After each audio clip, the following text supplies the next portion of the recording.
This is Matt Hurt at Obsessive Viewer on Twitter. This is Tiny at Obsessive Tiny on Letterboxd. And this is ObsessiveViewer.com's The Obsessive Viewer Podcast.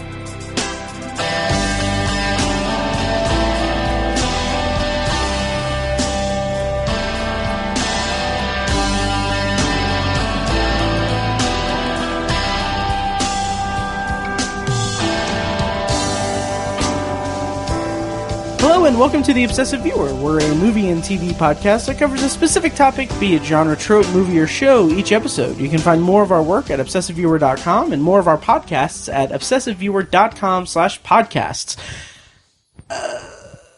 Also, you can support us on Patreon at patreon.com/ObsessiveViewer, and I ran out of thoughts about what to do.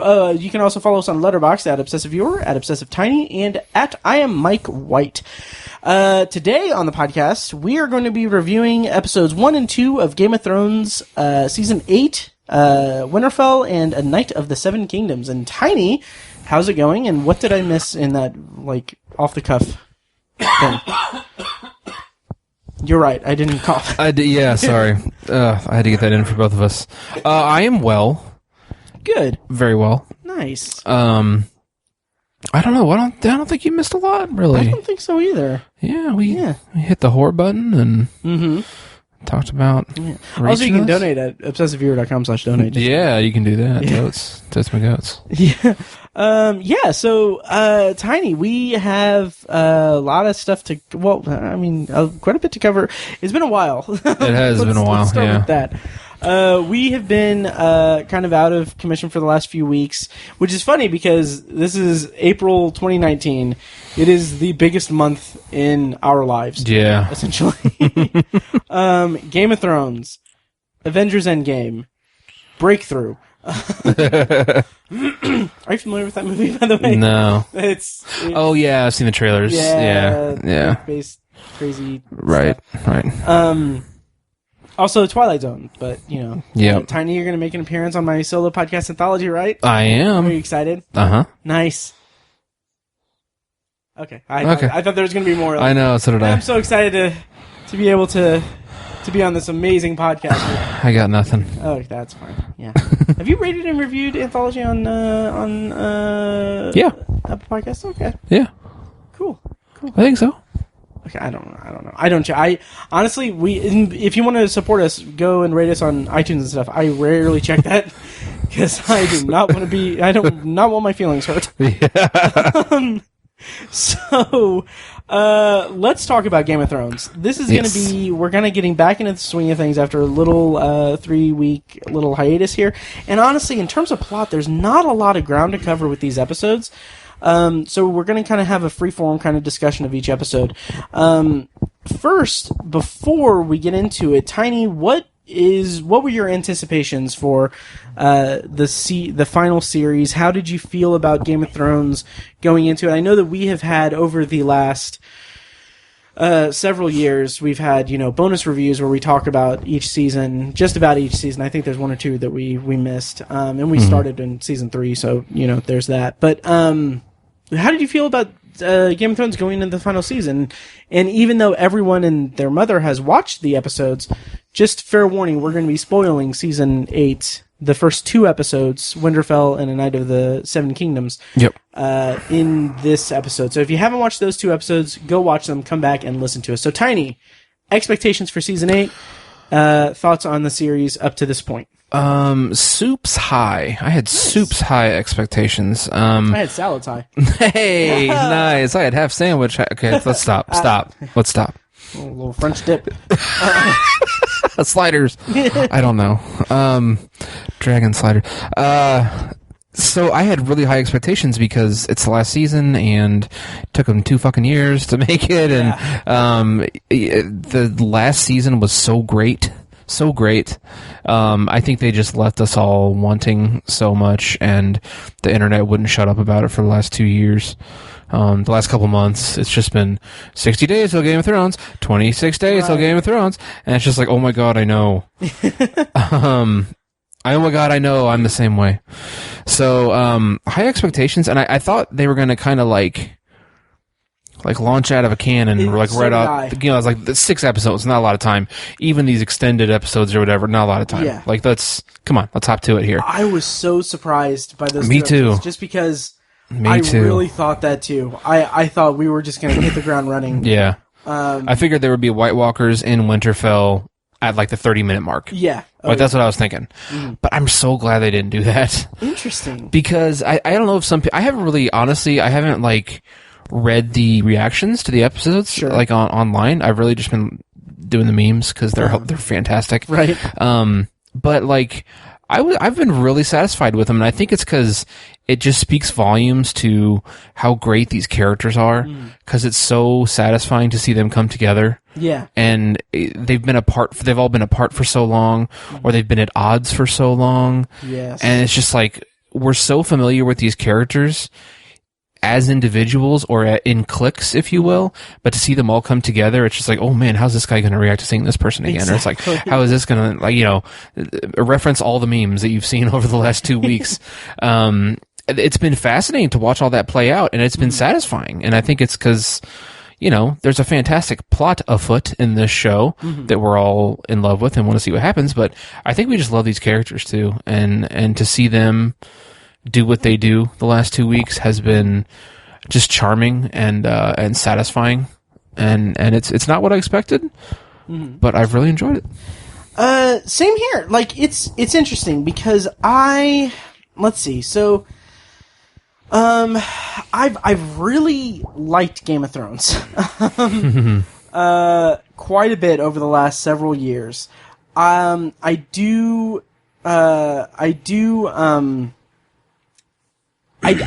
been on record as not being too crazy about the last 2 seasons. Okay.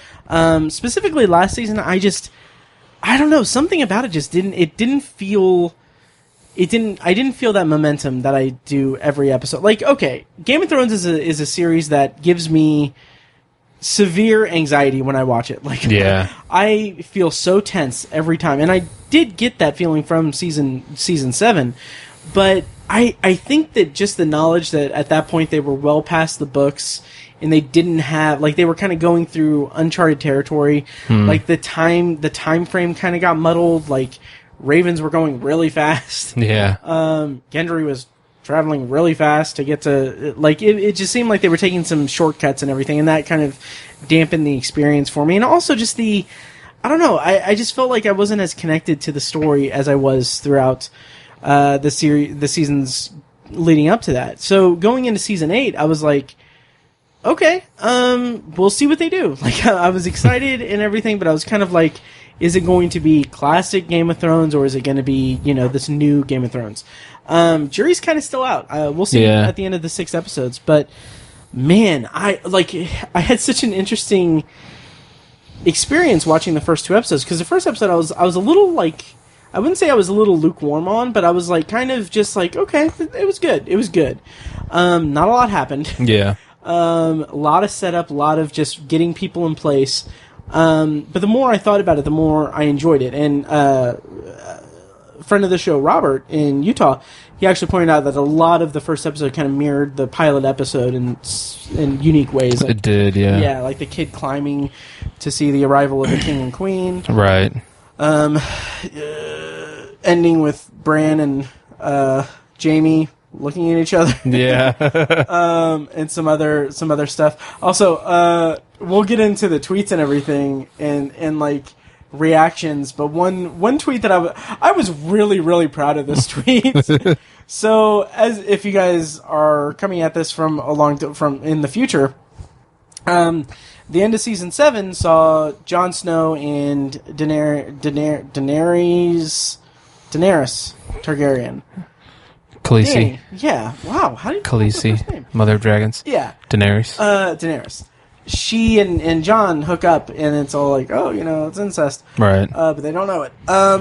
But that was another thing that was honestly my biggest gripe about season 7, was that I felt like the writing wasn't as sharp, and like it seemed like they were just trying so hard to get this relationship in place, and I didn't buy, like, the evolution of Jon and Dany. I I wasn't into it. I just wasn't. It's a bit shoehorned. It was. It was really quick, and it was just like. But I wanted it so bad. Oh yeah. I don't know why. I just wanted it, well, and so I think we all did, and so that's why. Totally. Yeah. But I was just like, okay, it's fine. Yeah. But it was just like I had a hard time kind of buying it. Like it was like when they were finally like banging at the end of the finale. I was like, okay, well they had to get put in their place, put into their specific place for the final season. Right. But if you're listening to this in the future, the end of season 7 featured Jon and Dany having sex. And then the first episode of season 8, titled Winterfell, featured a scene in which Jon actually rode like one of the dragons. Right. Which there was a lot of reactions like like you wasted so much time to wasted like 10 minutes showing this freaking dragon date. But like my favorite tweet that I made was funny, interesting parallel between the season finale of season 7 and the season finale of season 8. Both episodes feature Jon riding the dragon.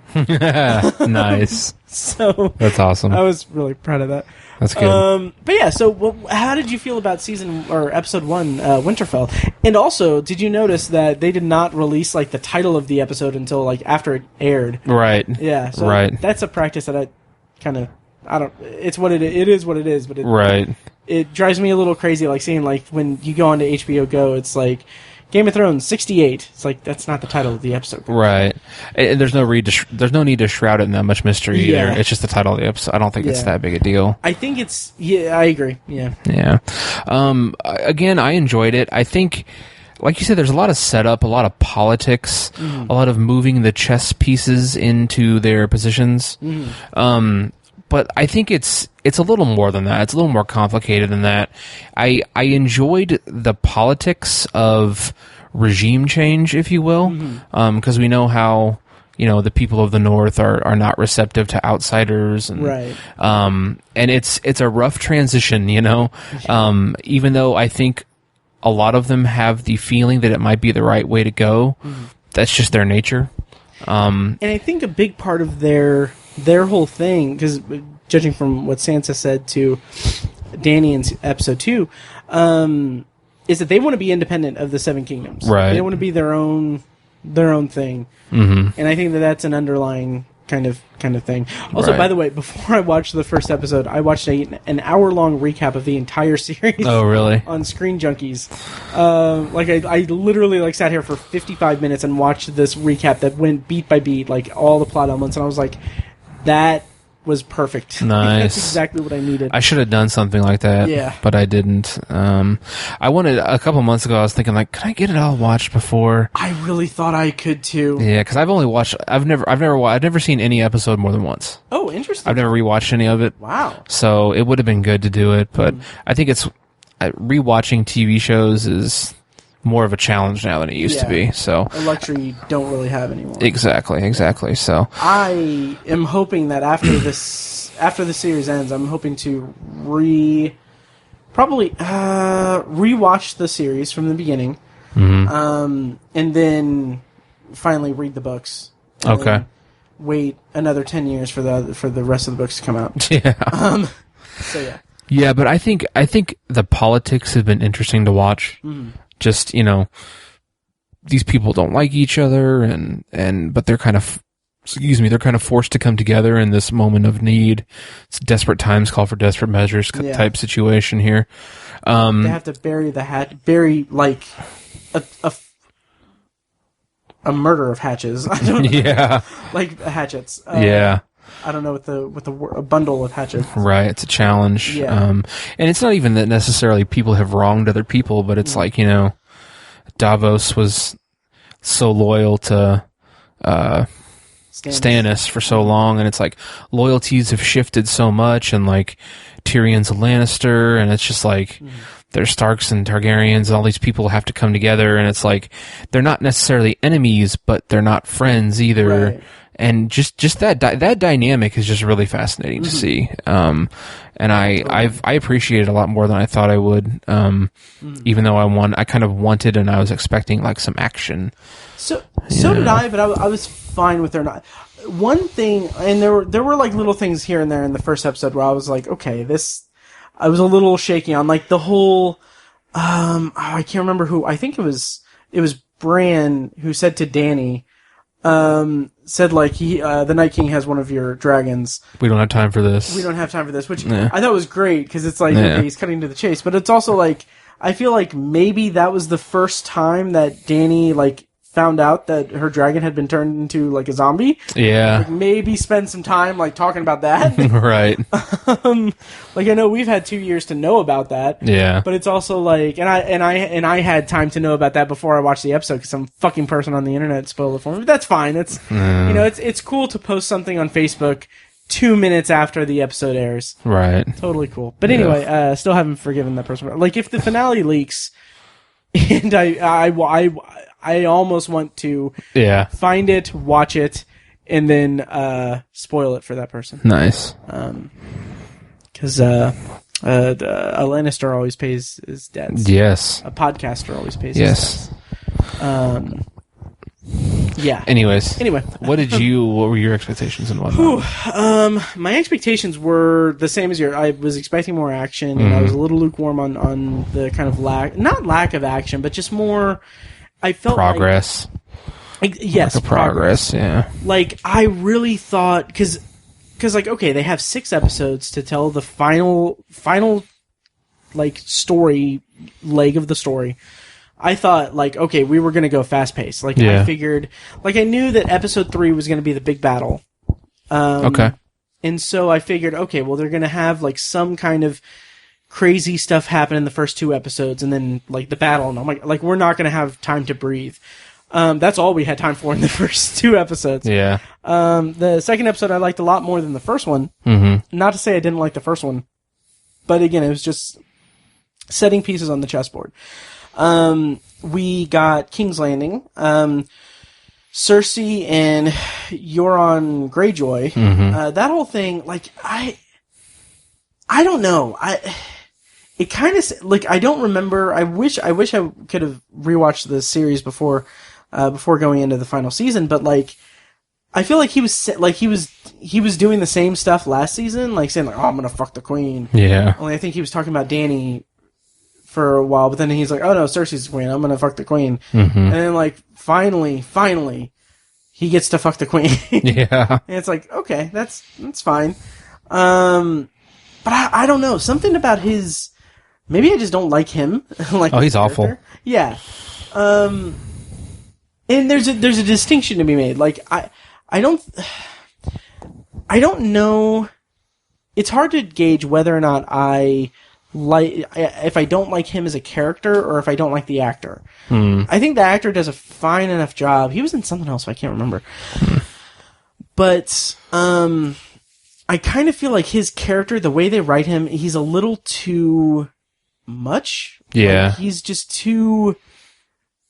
He's almost like a caricature or a parody of a Game of Thrones character. Like he's like an SNL sketch in King's Landing. Yeah, that's a good way to put it. Yeah, and it's just like, I don't know, it's just, I'm getting kind of sick of his shtick.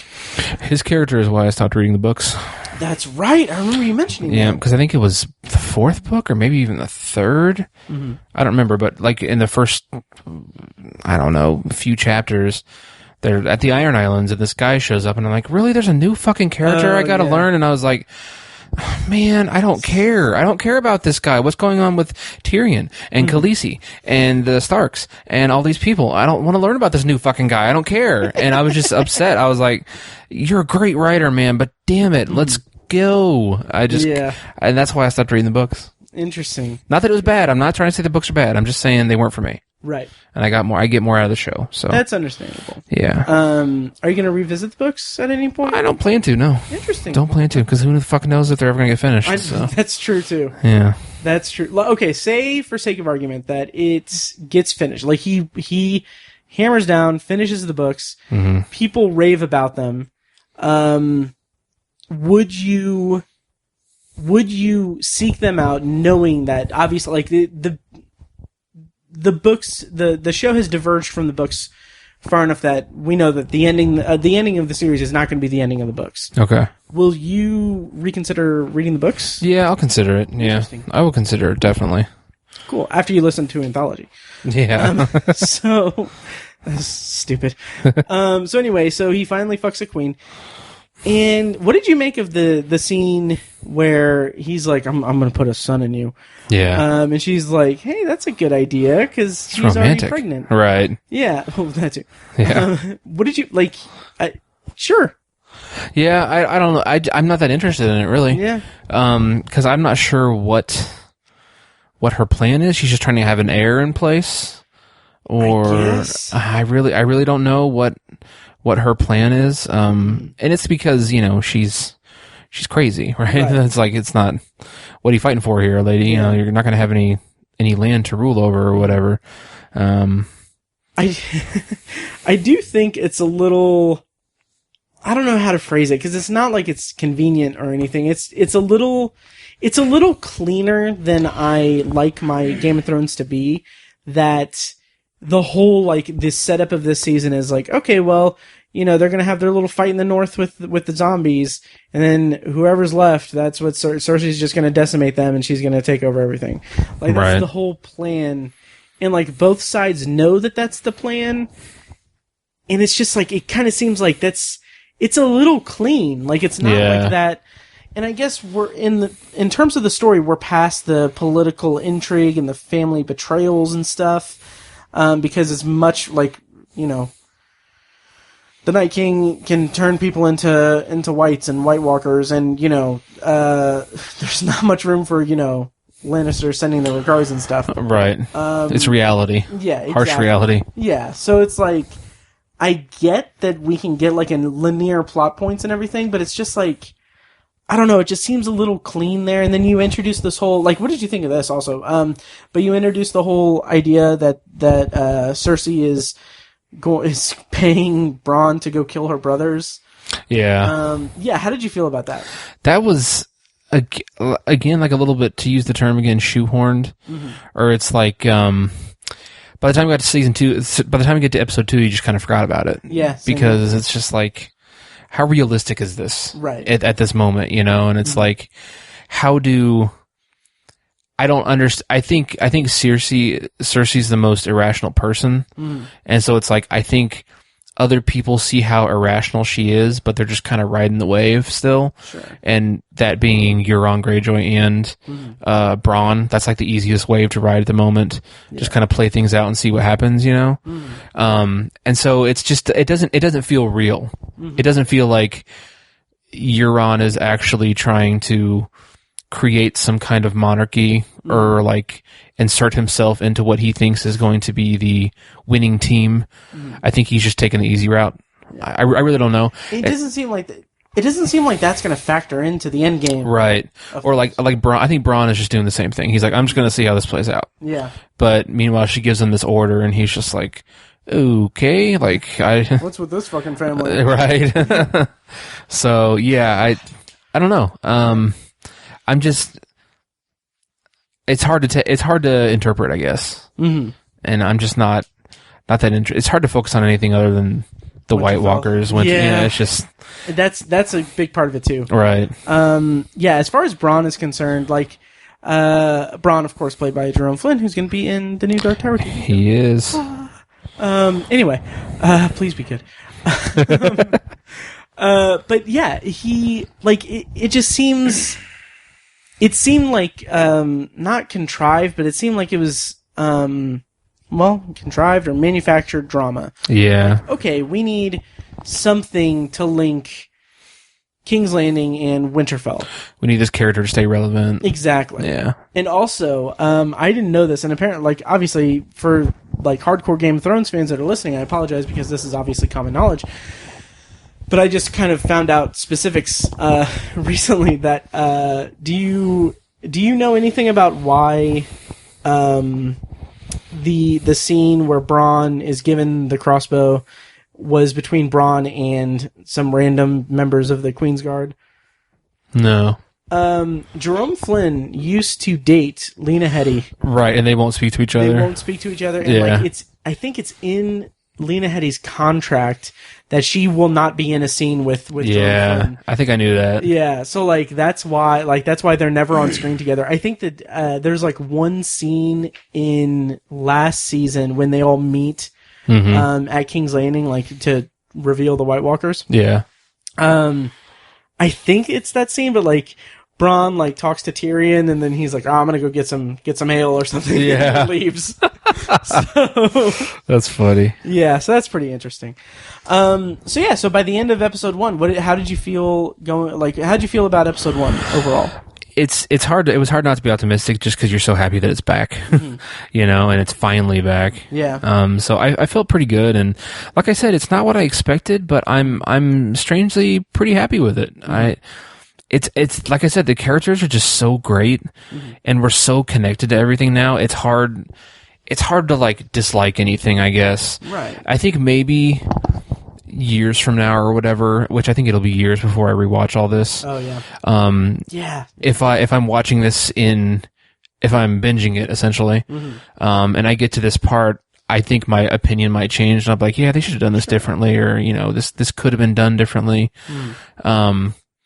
But in real time, it's hard. It's kind of hard to process. Yeah. It's kind of hard to process these 2 episodes in the grand scheme. Yeah, without the context of how they fit into the whole story. Well, and how we've been deprived for 2 years. Yeah. And there's just the context is key.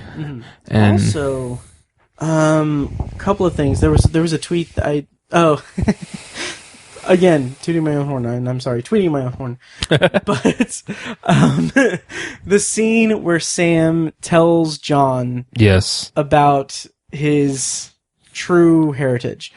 A tweet that I made was basically set in that scene. So this is a conversation between Sam and Jon. Jon, I've got some... Okay, well, hang on. This is a conversation between Sam and Jon where Sam is about to tell Jon about his true heritage. Jon, I've got something important to tell you. Oh my god, Sam, me too. You won't believe this. You need to hear this first, Jon. You won't believe what I did today, Sam. And then both at the same time, I rode a dragon today. You're banging your aunt. Record scratch. I'm so excited because I'm going to edit that together to have it be at the same time. Anyway. Oh my god. So I'm glad that I wasted so much time finding that tweet. Yeah. But yeah, so I got a big kick out of seeing the memes and everything. How did you feel about the end of the first episode showing showing Jaime arriving at Winterfell and looking Bran dead in the face? I mean, that's the definition of oh snap. Yeah, I was like, holy shit. And it season or episode 2, they speak finally, and it's just I was just edge of my seat, oh my god, what the fuck can he possibly say in this? There's nothing you can say. And just Bran, oh my god. It's episode 2, but he's like, the things we do for love. Yeah. I was like, oh shit, he said that. And I forgot that nobody knows. Yeah. Oh, he's the only one who knows. I forgot. I was like, he's never told anybody, has he? Yeah. No snitch. Yeah, he's not. He is not. I loved and again, it's episode 2, but I loved the line where Jaime's like, well, what about afterwards? And Bran's just like, what? How did he phrase it? What makes you think there's going to be an afterwards? What makes you think there's going to be an afterwards? Yeah. Okay, first of all, the whole memification of Bran being creepy, yes, is so great. It is, and it kind of invaded my my viewing of the show. Yeah,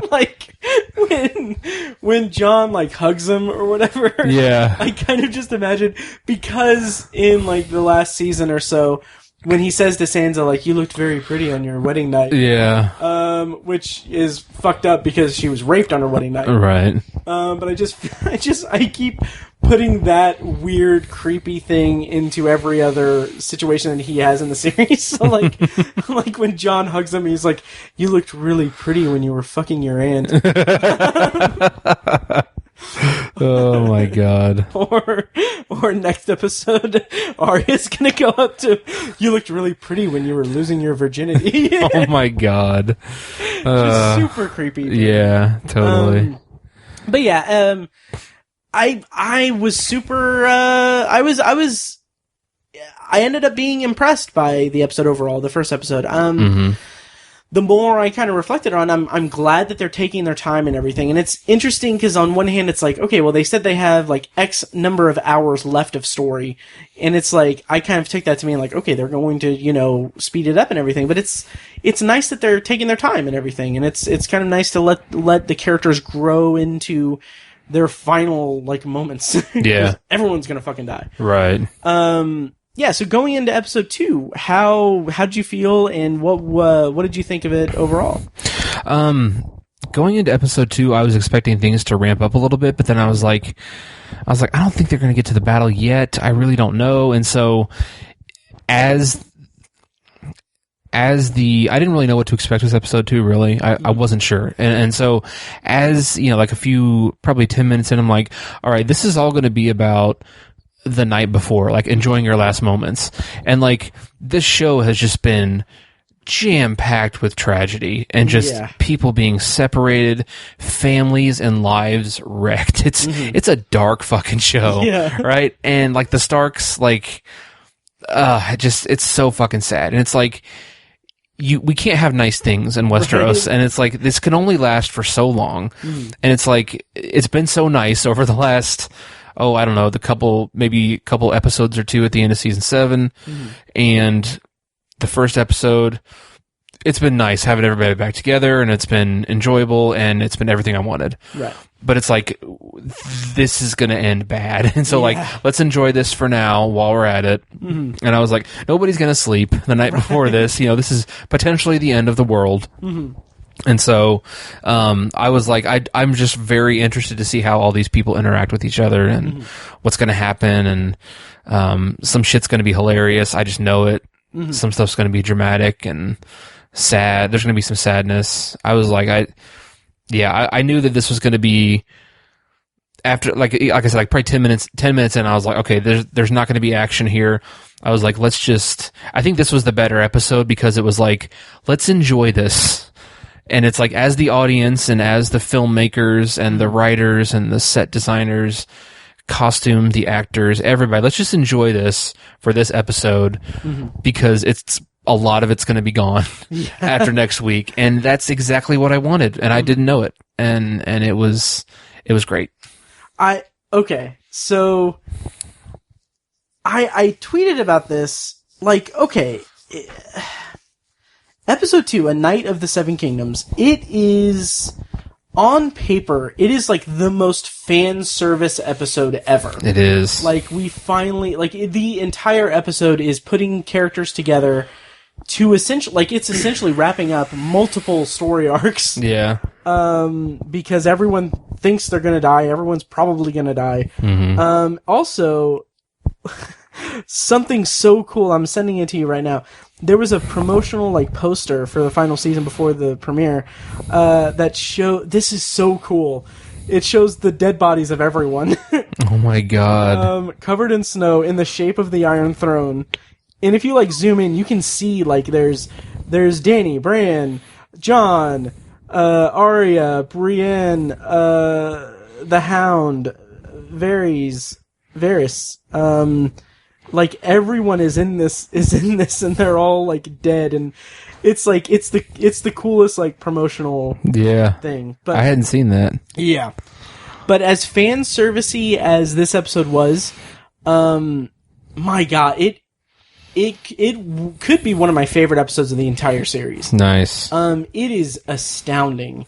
It's beautifully written. It's a beautiful hour of television because it is, as much as it could be construed as fan service and still kind of like just waiting until the big moment of the season, one of the big moments of the season, as much as it can be of that, it's still, like, plays so well into our collective hands as viewers. And it's beautiful. Like, it's a beautiful hour of television. And I want to share a tweet that I thought was one of the funniest things I've read One of the funniest tweets I saw from this episode about this episode, from C_Grace T on Twitter.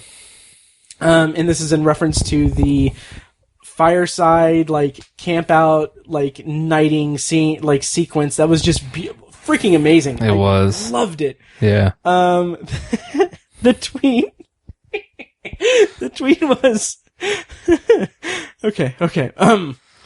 Dear Night King, you see us as you want to see us, in the simplest terms, in the most convenient... No way! But what we found out is that each one of us is a Kingslayer, a Giant's Bane, a Hand of the King, a Knight, an Onion Smuggler, and a Squire. That is great. Oh my god. I thought that was the best thing. Like, that was the best tweet I read the entire night. That is fantastic. So perfect. Oh my god. Of course, for those who don't know, that is a reference to The Breakfast Club. Oh man, that's funny. So great. But yeah, so that episode had so much going for it. It was so beautifully done. Incredible. Like, this is a show that multiple times throughout the entire series run, as I referenced before, I get anxious about what's going to happen. I get literally, like, I'm nervous about what's going to happen. Like, I don't get that reaction from other shows.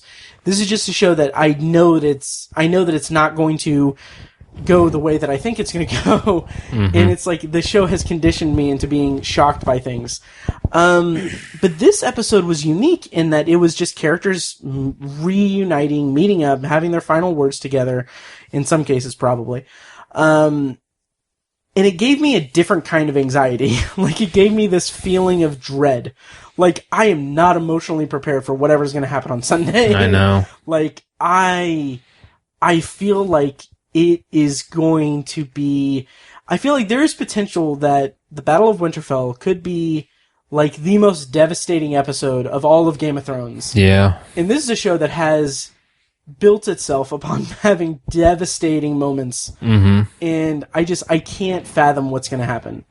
And another interesting thing, for some reason, since it was so long between seasons, the season before last, there was the Battle of the Bastards, which is still one of the most just gorgeously shot episodes of television I've ever seen. Yes. Incredible fight choreography, just the scale of it's better than most, like, war movies. Yeah. Incredible. So that episode was directed by Miguel Sapochnik. Like, between season 6 and 7, it was revealed, like, he wasn't going to direct an episode of season 7. For some reason, in the interim between 7 and 8, I got it in my head that he wasn't going to direct an episode of season 8. For some reason, I just didn't I thought he wasn't going to do it. Okay. He's directing the Battle of Winterfell next weekend. So that makes me even more excited about it. Yeah. So, yeah.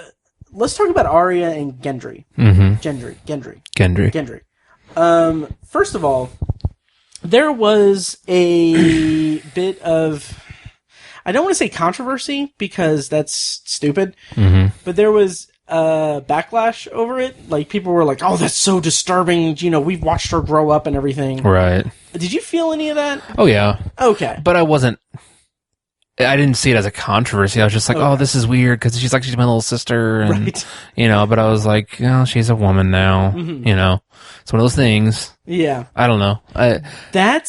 Yeah, and I'm glad you said that, because I had this tweet, again, I was really proud of. I hope you guys enjoy this Twitter edition of the Severe podcast. Yeah. But my tweet was essentially, okay, so there was a controversy over it, saying like, oh, they shouldn't have done that because we've watched her grow up and she was a kid when it started and everything, and like, that's the point. She's a woman now. Yeah, exactly. I mean, yeah. And so I feel like, in a nutshell, that's America. Yeah. Like I don't know about you, but like, I know, like, me, like Mike and I would consider myself a feminist. I definitely am all for, you know, feminism, go. Right. But I feel like the whole reaction to Arya initiating a consensual sexual encounter on her own terms getting a backlash from, like, America in particular is, like, a perfect summation of America itself. Right. Like, my tweet was, young female character murders people and feeds the remains to their father before slitting his throat. America. Oh shit, that was amazing! Young but of age female character initiates a consensual sexual encounter and is in control of her actions. America. Hey, wait a second. Yeah, that's about right. Yeah, it's just like, it's such a non-thing. It just seems like it's such a... I don't know, it just seems like it's something that's just really a controversy that doesn't need to be a controversy. And Right. It's just kind of reflective of... Just overreaction. Yeah. Oh, yeah, totally. Having said that, there were some amazing memes. Yeah, there were. Yeah, one of my favorite ones was the shot of her laying next to him, and it just says, "A girl is disappointed." Yeah. There were a lot of people that I saw. Well, I don't know about a lot of people, but I saw some stuff where a lot of people were like, because of that shot, everyone's like, "Oh, she's totally a lesbian." What? Yeah, and people were like, "I've been getting, she's such a tomboy," and it's like, "I've been getting lesbian vibes from Arya since the first season," and so. First of all, that's a little fucked up. Yeah, it is. Well, just because she's tomboyish Yeah. and stuff like that, which is a bit stereotypical, but That's really interesting. yeah. And then it was like, because she doesn't seem very happy or satisfied or anything in that shot, Wow. and so people are like, yeah, I think she's realizing in that moment that she's gay. I kind of wonder if that's a lot of people just projecting on it, Yeah, I don't know. or just completely forgetting the fact that they're hours away from a battle that's likely going to end in Right. massacre. And see, that's what I was thinking too. Yeah. Yeah. Yeah. So what did you think of the Winterfell Club? The Winterfell Club. That was just hugely satisfying. Yeah. Again, that's what we all needed, and that's what I was. After I figured out what this episode was, I was like, okay, that's what I want, and it was hugely satisfying. Again, to see all these people coming from different backgrounds and like all these personalities and storylines have converged to this moment, and it's Tormund being weird as fuck. Yes, absolutely, but being Tormund as fuck too. Like that's that's just what he does. Yeah, it was just entertaining as shit. Yeah. Yeah. And it's just, the culmination of that with Jaime knighting Brienne of Tarth was just so beautiful. Like, I thought that was just really spectacular. Absolutely. And add to that the fact that, like, this was an episode that I didn't mind that we didn't have the title until after it was aired, because the title of the episode was A Knight of the Seven Kingdoms. Right. And I thought that was perfect, because God, that was such a satisfying sequence. And, like, there's so much, like, catharsis going on throughout this entire episode that it just stands to reason that we're going to be devastated in a couple days. Yeah. when this one airs. It is. We would be remiss if we didn't mention the song as well. Oh, yes. That was sung there by Podrick. God. Yeah. Podrick was amazing. Have you listened to the Florence and the Machine version of it? Is that the one that played over the credits? Yeah. I just over the credits. It's the only time I've listened to it. But just a very like chilling, haunting in a good way, like pleasantly haunting song. And I think it was it reminded me so much of The Lord of the Rings. Oh, interesting. Where Billy Boyd, it's Mary is singing for the. I haven't watched Lord of the Rings in a long time. I've never read the books, but he's singing for the like the placeholder king at Minas Tirith, I think. Oh yeah, is that what the name of that? And that's probably not the name of the. But I think it's right before the big battle in Return of the King, and he sings that kind of chilling song. Yeah. Kind of a cappella like that. It reminded me a lot of that. That's one of my favorite parts of that movie. I kind of forgot about. I'd seen like the references online and everything, but I had forgotten about that. So it reminded me a lot of that. Just a very somber thing. And apparently, there's a ton of meaning behind that song. Yeah. I read it a little bit, but I was just like, that's going to have to be for later analysis. Yeah. Did you? Do you happen to know if like it's from the books or if it's something that the show created? I think it's kind of lore, I want to say, like that's kind of mentioned in passing in the books, but I don't think it's I don't know. I remember. I'm really not sure. But yeah. The song is called Jenny of Old Stones. Mm-hmm. Yeah. But it's beautiful. It is. And the Florence and the Machine version is beautiful also. And I love that part of the lyrics open with high in the halls of the kings who are gone. I just like that phrasing is just amazing because given the context of where they're on the show, Jenny would dance with her ghosts. Okay. Those words from the second book of George R. R. Martin's A Song of Ice and Fire series composed the opening line of Jenny of Old Stones, a song that's referenced throughout the Martin saga. Okay. Yeah, I'll read just a little bit here. This is from theatlantic.com. I'll put a link in the show notes, of course. In Westeros history, Jenny was a common woman whom Duncan Targaryen fell in love with and married, thus triggering a war. He'd been betrothed to a Baratheon princess, and abdicating his claim to the throne, making way for the line of succession that would lead to the fall of House Targaryen. Jenny believed herself to be descended from the first men, the ancient race who first populated the continent. Martin's books didn't specify the full lyrics of the song, but the showrunners David Benioff and D.B. Weiss filled in the blanks for the latest Thrones episode. Yeah. How do you rank this with, like, the Reigns of Castamere? And have you listened to the Reigns of Castamere? I have, yeah, I remember. I think that one was a little bit better. Same. But again, it's hard to, in the context of everything, this one just feels so prescient right now and relevant at the moment that it's hard to decontextualize it and compare it to that. Totally agree. But again, I'm looking forward in like 3 years or whatever, or 5 years or whatever, to rewatching this show and just taking it all in at once. I think that's how it's weird. I feel like the advent of streaming has changed the way. Obviously, it's changed the way we consume television, but I'm not trying to go on a tangent here.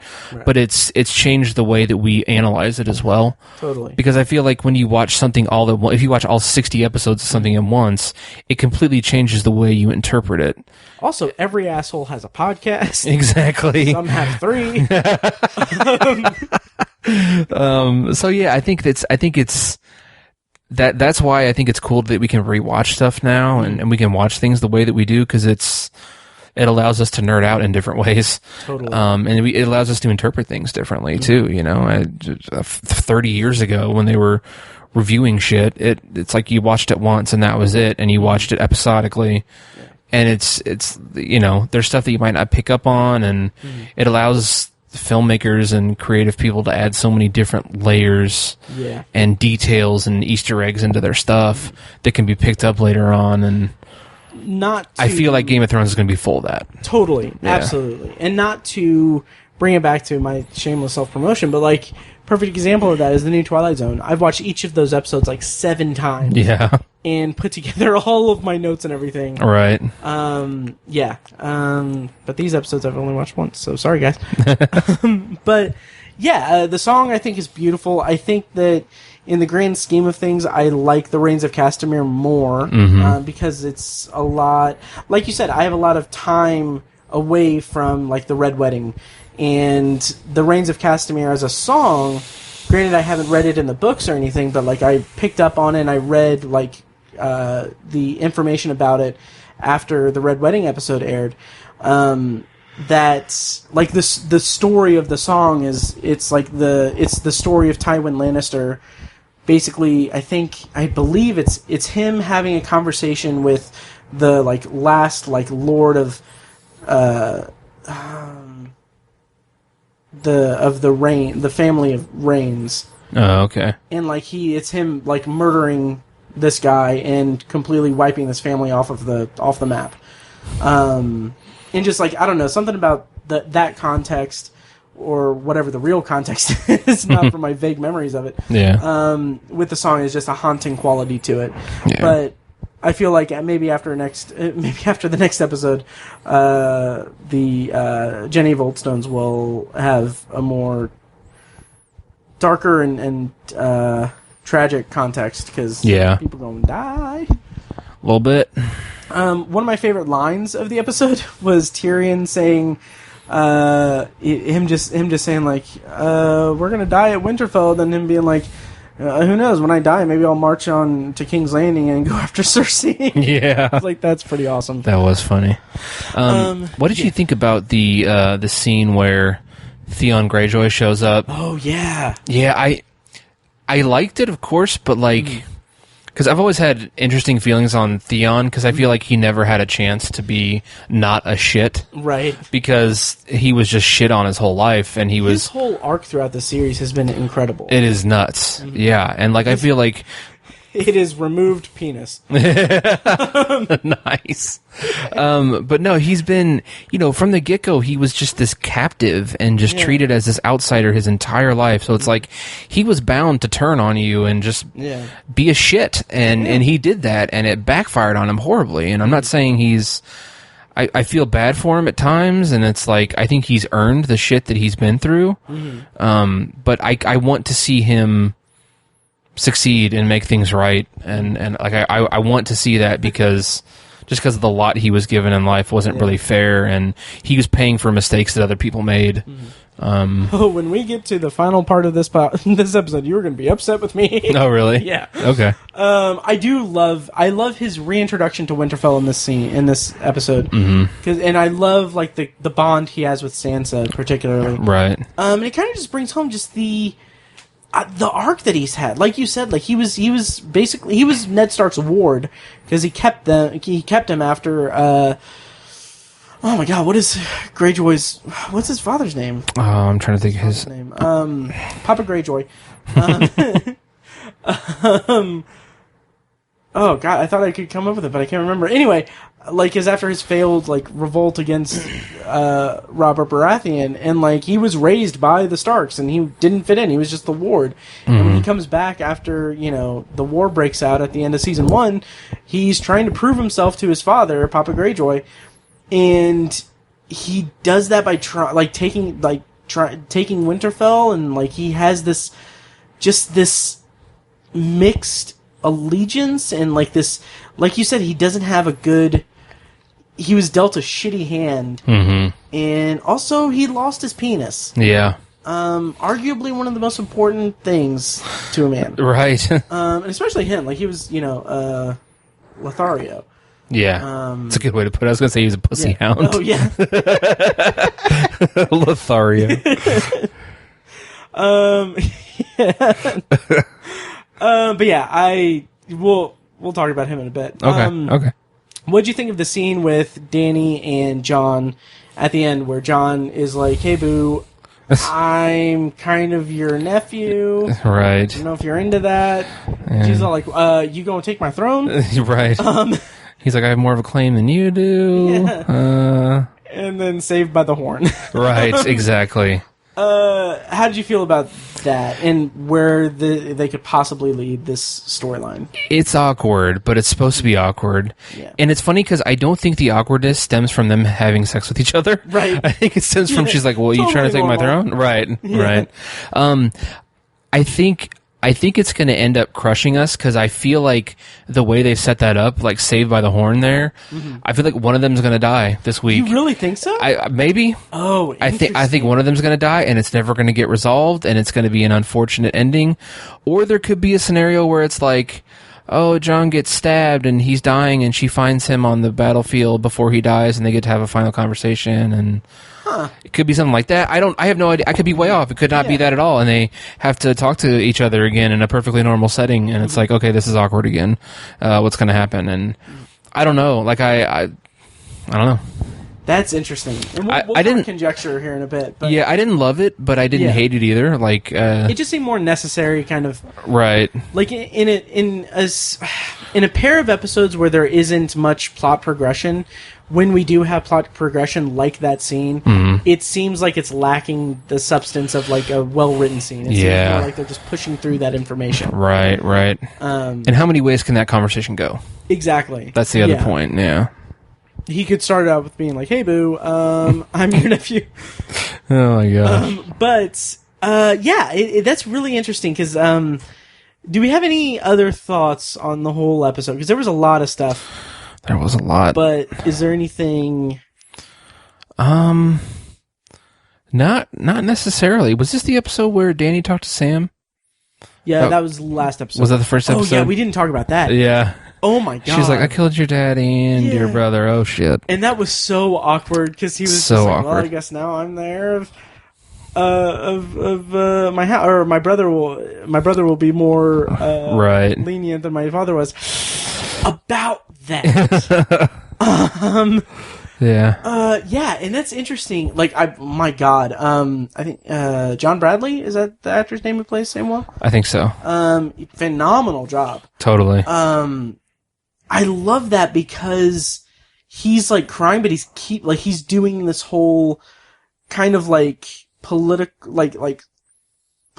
servitude kind of thing. Mm-hmm. Like he's burying his reaction and trying not to show emotion because he knows that like she has this like great power. Like she's going to be the queen. Right. I love that as like projecting or telegraphing like what kind of ruler she would be, because I kind of believe like she's going to be like a mad queen. Like it's not really. I really think that's where it's leading, and like to kind of talk. I kind of have a feeling that she might. Well, I'll talk about that later. Okay. But yeah, that was a great scene. Yeah. What else about that? Yeah. I don't know what else there is to say about it other than #awkward. Yeah. Also, the scene with her and Sansa, where in the second episode where she's trying to like bridge that gap there, mm-hmm. And Sansa's being like super stern, saying like, "Well, we don't want to be ruled by anyone. We just want to live our lives." And I love that like that scene, like Dany like puts her hands on Sansa's, and then like when Sansa like stands firm and says like she's going like we're not going to be ruled again. Yeah. She just like kind of takes her hands off, and it's like clearly like there's going to be some animosity there no matter what. Right. Just really good. Yeah, absolutely. Yeah. Yeah, and it makes me, and it's scenes like that make me think she's not going to be the Mad Queen. Okay. She's not going to be a Mad Queen, and just throughout, I mean, she's done some stuff. I think she would be a bit of a balance if she becomes the queen. I think she's ruthless in so many ways, but I don't think what she does is mad. I don't, I don't know a ton about, the Mad King, because I didn't read the books really. And they've talked about him in passing on the show, but I think she freed all the slaves in Easteros or Marine, Essos, Marine. And so she has so many merciful things about her. I just don't see how she could truly fall down that path of like a mad queen. It's completely, I acknowledge it's completely possible, and it would be interesting as hell to see that. But I don't know. I could probably walk it back a little bit because, I mean, Cersei's already kind of taken over the whole, like, queen kind of thing. Right. But I feel like maybe there's something there to, like, the power of the throne. Yeah, that's like true. What it will do. Yeah. Also, I kind of wonder if... yeah, she's not actually the queen yet. Yeah, exactly. Right. They haven't had their transition meetings or anything. Yeah. Like, and Cersei's no lame duck there.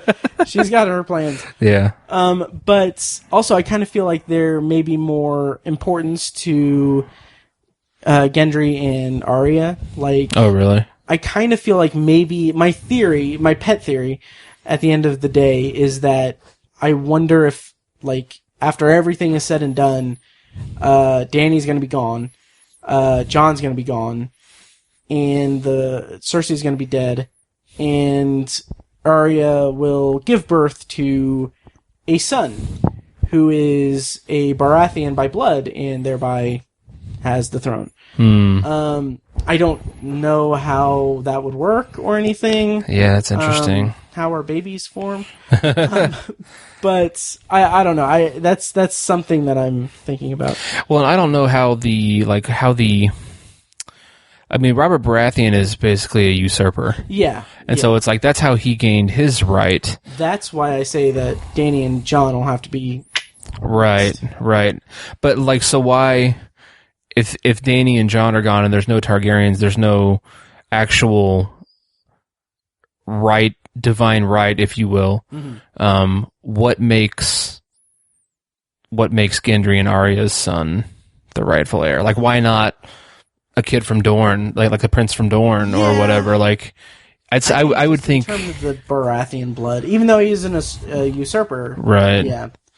I don't know. I think it would be kind of a weak ending. I think it would be a power vacuum. Like, it would be like whoever's the strongest and gets to King's Landing first, right? or whatever. Like, it could be, like I said, the zombified mountain. It could be sitting on the throne. Could be Yara Greyjoy. She's like, screw you guys. I'm going to King's Yara. Yeah. Oh, okay. Did you say E.R. Greyjoy? I thought it was Yara. Oh no, just Yara. I think it's Yara, but she has a different name in the books. Oh, does she? Okay. Yeah. Like, it could be her. She's a badass, and she's like, why not me? And she could just roll in there. Like I said, some person from Dorne or Highgarden or whatever. Well, I guess they're all dead. But, you know what I'm saying? Like, it's a power vacuum. Mm-hmm. So we'll see. Yeah. We'll see. Curious. So to kind of wind things down, we have each come to this recording with a list. Mm-hmm. Each of us have picked 5 characters who we think are going to die in the impending Battle of Winterfell. Tiny, do you want to run down your list, and I'll run down my list, and then we will talk about it? Sure. And I will actually cut mine down, because I actually have 9 names on here. Wow. The top of my list is Ed. Okay. Because let's face it, he should have been dead a long time ago. Right. Not a character with a lot of depth.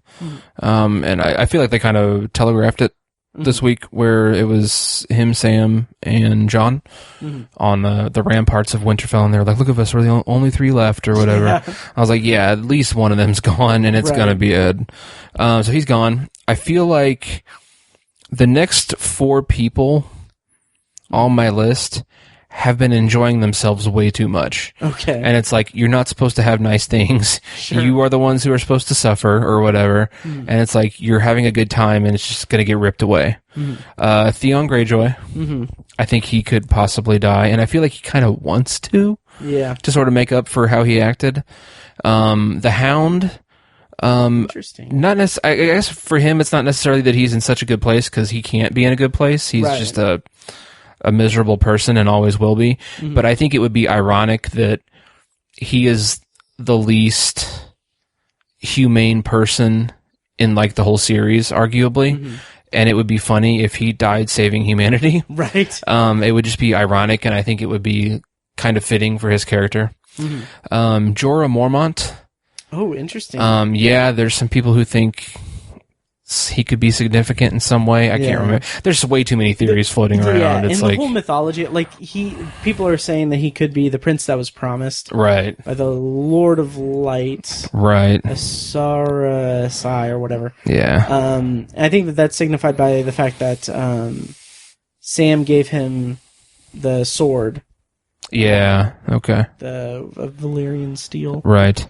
So I think, again, he's just he's happy that he's back serving as queen and stuff like that, and I feel like he's got some downfall coming. And then Grey Worm. Oh yeah. Yeah. I think he's definitely gonna go. He's gonna die. Yeah. Because he's too happy. He can't be that happy with Melisandre. Yep. Or no, well, what's her name? Not Melisandre. It's something similar, like Missandei. Missandei. Yeah. Yeah. Yeah. And I don't really care about them. Right. I don't care about their relationship. It's really, like, she's super hot, but dude, you don't have a dick. Like, Jesus. Also, like, their kind of relationship was, I believe it was season 6. I could be wrong, but I feel like when they had the most screen time as, like, a couple on screen, that was at a time in the series where I was not feeling like the storyline. Me too. Because I think that was around the time, like, Dany was dealing with the masked, like, cult people or whatever. Yeah, yeah. And, like, I got those they were like Sons of the Harpy, and I got them confused with the Sparrows and King's Landing. Yeah. And they had, like, so much stuff going on. I'm just like, I just want to see people's throats get cut. Right. So those were your 5? Yeah, and, like, again, it's going to be more than 5. Yeah. Do you want to run them down real quick again? Yeah. Ed, Theon Greyjoy, the Hound, Jorah Mormont, and Grey Worm. That's interesting, because I have only 2 of those. Ooh, interessante. Okay. Interessante. I don't know what that means. Okay, so no particular order. Tormund, Giantsbane. Okay. As much as I don't want to see him die, I feel like his time is gonna come. I really hope not. He's so fun. He is so much fun. Yeah. And he's so strong from drinking the giant's milk. She suckled me at her teat for 3 months. God. Next one on the list is Grey Worm, because, come on. Yeah. Because I think my rationale is like, okay, the whole Unsullied and everything, like, now that Dany and Jon are together and they're at Winterfell and everything, like, there's no story left for any of the Unsullied, including Grey Worm. Right. And they had the whole, like, Fast and Furious kind of thing, where it's like, oh, we're going to get away from this. Yeah. One last job. It's like they were telegraphing it too hard. Yeah. Yeah. My next one is going to be a little bit of a surprise, but I'm going to preface this by saying that you can't have, during the run of the whole series, you can't have a major episode or major battle without losing one person from a specific family. So I think that Bran Stark is going to die. Okay, wow. And the reason behind that is I kind of feel like that, again, and it's not fair to necessarily say, like, to each one of these, like, oh, it was telegraphed, because the entire last episode was all about just saying, like, oh, hey, all of these people are going to die. Right. But I feel like there is a level of importance to be levied on the fact that they had the scene where Tyrion was like, oh, hey, Bran, tell me everything that everything you experienced. Yeah. I kind of feel like that's, like, the way of, Bran's not going to make it. Mm-hmm. On that same kind of token, Theon, I think he is a goner as well, especially, and it's going to be nice, theoretically, to see him, in my eyes, probably, potentially, nobly, like, sacrificing himself for Bran. Because he is going to be there protecting Bran in the Godwood. Right. Godswood. So, and I think that that's going to be a pivotal moment in the episode. Yeah. That could negate Bran dying, so... Okay. One or the other, or both if they really want to be harsh. My number 5 is kind of... I'm a little dodgy on this. Gendry. Okay. Because I feel like either Gendry or Arya is going to die, and I don't see Arya dying. Okay. But who knows? Yeah. Fuck, who knows? Yeah, who does? Also, we didn't mention the scene with Jon and Arya in the Godswood when she shows him her sword and how she still has it and everything. And freaking great scene where he's like, "Have you killed anyone with it?" And she's like, "Some." And it's just like perfect. Like that's the perfect amount of dialogue in that scene. It's like conveys so much and kind of just communicates how much time has passed between these two characters and stuff. Yeah. I keep saying, like, just randomly, I keep saying needle. I try to say it like needle. Needle. So that's my 5. Tormund, Grey Worm, Bran, Theon, and Gendry. Okay. And to kind of round us out here, I do want to mention, I do think there are certain characters, and this is going to be maybe famous last words, or I may be having egg on my face when this episode airs, because I feel like there are certain characters that have plot armor, for lack of a better term. Aegon Targaryen, your face? Yes. I don't know why. I'm sorry. Oh, did you see my tweet? I don't know. Oh, I was so proud of it. But it's a stupid tweet that just said, like, oh God, when the truth comes out about Jon's heritage, he's really going to have some egg on his face. Nice. Great minds. But, so I feel like Jaime and Tyrion are safe, because they've got, stuff to deal with in King's Landing with Cersei. Mm-hmm. And Jon and Dany, because they've got stuff to deal with too. Yeah. And also, I feel like the Hound is maybe safe because people online are always talking about Clegane Bowl. The final fight between him and the Mountain. Right. And I feel like if they just killed him off at Winterfell, it would be a little anticlimactic. Sure. But this is a show that has proven for 7 seasons that plot armor doesn't mean shit. Yeah. So anyone can die. Absolutely. I also had the kind of very demented thought that, and this is more jokey than anything, but I thought that what if, like, D.B. Weiss and David Benioff, what if they are so just done? Like, they're so, like, they went into season 8 and they're like, oh, we're so fucking burnt out. Let's just finish, like, let's just tell them we have 6 episodes and we'll just figure it out. Yeah. And so, what if they get to this episode and they're like, you know what? Fuck it. And they kill everyone at Winterfell. And the Night King raises them up as whites. And the whole, like, the last 3 episodes are just them going to King's Landing and massacring everything. Oh my god. Would never happen in a million years, but... yeah. But yeah. Damn. There was one other thing I wanted to mention real quick. Oh, it was really good, too. Man, hang on. Oh, okay, yeah. So, I don't remember who tweeted this, when the first episode aired, because the people were talking about, like, oh, we don't even know what the episode's title is. And someone tweeted and said, like, come on, guys, the episode is titled The Friends We Made Along the Way.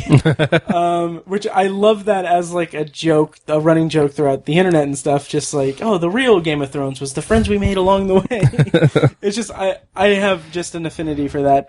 But after watching the second episode, I was like, it's funny to me that, like, okay, that joke I got a kick out of that joke, but the second episode is literally The Friends We Made Along the Way. Yep, pretty like, much. That is exactly what this episode was. Yep. Do you think any characters are safe from being killed on Sunday? I really don't think so. Interesting. I don't think so. But I don't think they're going to kill everybody either. No. Like, people keep saying that. Like, they're not going to kill Jon and Dany. Right. I don't think so. At least not in one episode. Yeah. Do you think the people in the crypts are safe? I think that's kind of speculation. I think they are. But all of this is speculation. Well, yeah, it is. Yeah. I think they are, but it could very well be the case that, everyone in the crypt is raised. I could totally see that happening, and it'd be cool to see. There was our friend Jenny actually posted a picture of a passage from, like, the first book that was about, like, Jon Snow having a nightmare where the crypts in Winterfell, like, came back to, like, people, like, the remains came back to life and was chasing him.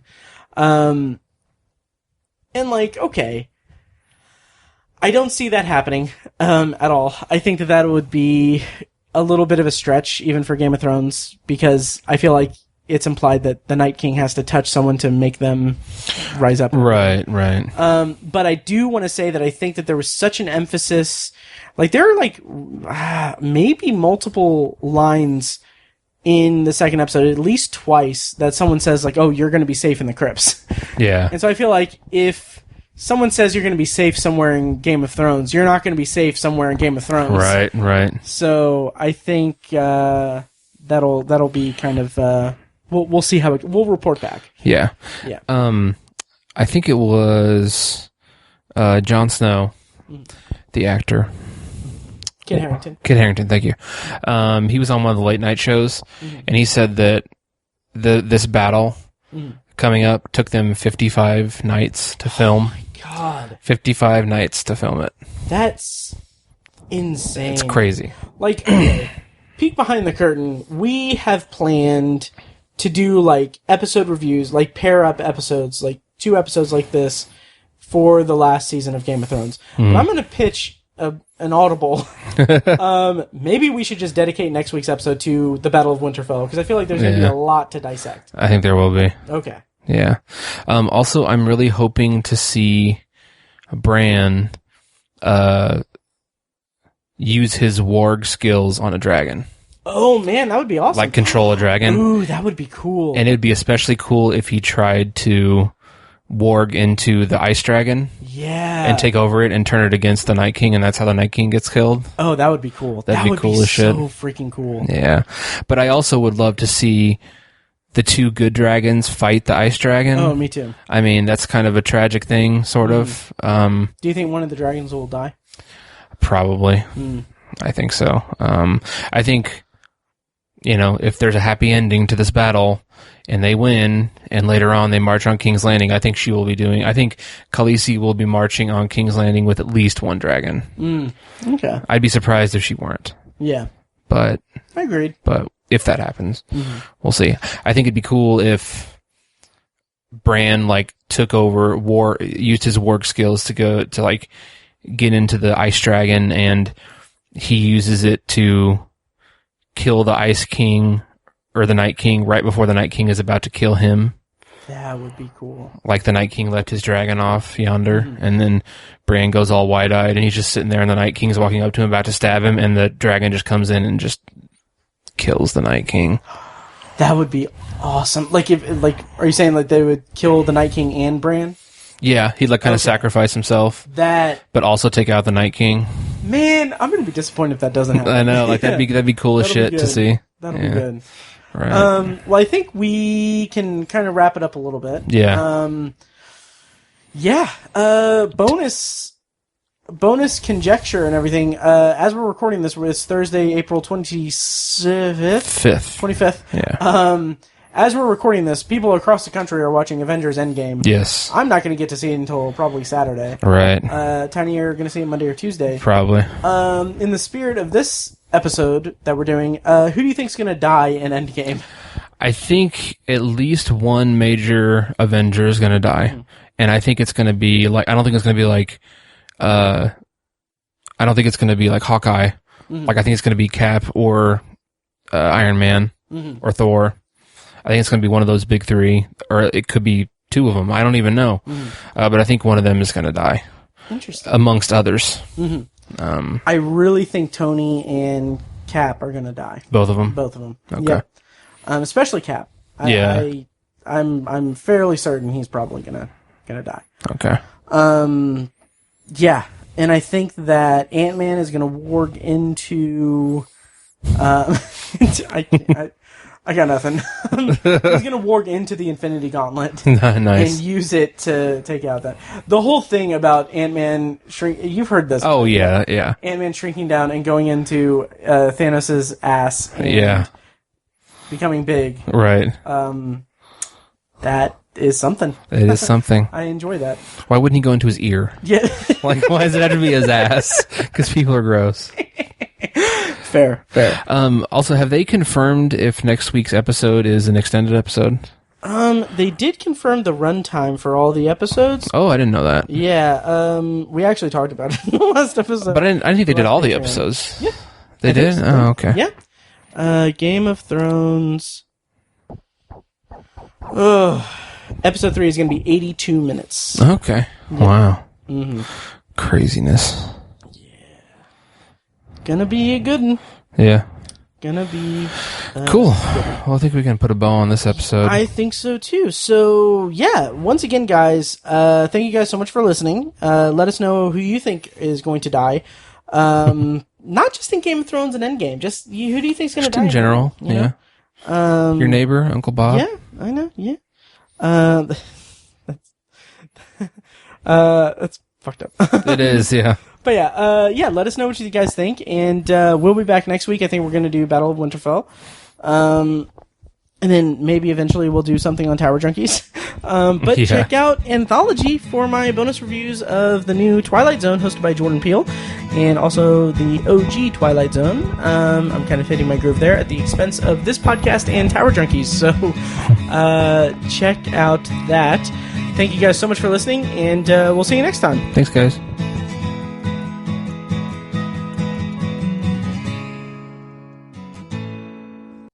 And now, here's a short clip from our Patreon exclusive RSS feed. To hear the full clip and more exclusive Patreon content, go to patreon.com/obsessiveviewer and become a patron at the minimum rate of $1 per month. Thank you and enjoy. And then, like, the app just sucks. Like, the quality of the stream isn't that good. Mm-hmm. And basically the ending of the second episode, just didn't get to see it. Like, the app just was like, oh, we're done. God. It was like, try back later. I was like, what the F? Do you have a thumb drive with you? Yes. Okay.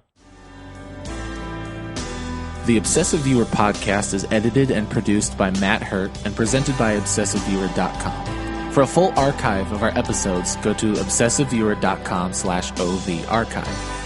You can also like our Facebook page and join the OV Facebook group at Facebook.com/TheObsessiveViewer. And follow us on Twitter at ObsessiveViewer and at ObsessiveTiny. And follow our recurring co-hosts at I am Mike White, that's me, at R.A. Feckus, and at Burger_Lurker. If you enjoy the show, please take a couple minutes to leave us a rating and a quick review on Apple Podcasts. This is the easiest way to support what we do, and all it costs is a little bit of your time. If you'd like to donate to the podcast, you can make a PayPal donation at obsessiveviewer.com/donate, or support us on Patreon for recurring donations and access to commentary tracks and B-roll audio recorded exclusively for patrons at patreon.com/obsessiveviewer. Every donation goes toward paying the fees to keep the podcast running and is greatly appreciated. For official Obsessive Viewer merch, including shirts, mugs, phone cases, and more, visit our TeePublic store. You can find a link to the store in the show notes of this episode and at obsessiveviewer.com/donate. Or you can simply search for Obsessive Viewer at teepublic.com, T-E-E, public.com. For information about our annual live event showcasing short horror films from local filmmakers, check out shocktoberInIrvington.com. And for an archive of all our events, as well as news about potential future events, head over to obsessiveviewer.com/live. For more podcast content, you can find Anthology, Matt's solo podcast covering The Twilight Zone and other classic and contemporary science fiction anthology TV shows at anthologypod.com and on Twitter at OVAnthologyPod. You can also find Tower Junkies, a podcast where Matt and Tiny share their love of all things Stephen King and his magnum opus, The Dark Tower series, at towerjunkiespod.com and at towerjunkiespod on Twitter. And finally, check out The Secular Perspective, Tiny's side project podcast, which tackles current events and life's big questions from the perspective of secular hosts Chad and Amanda at thesecularperspective.com.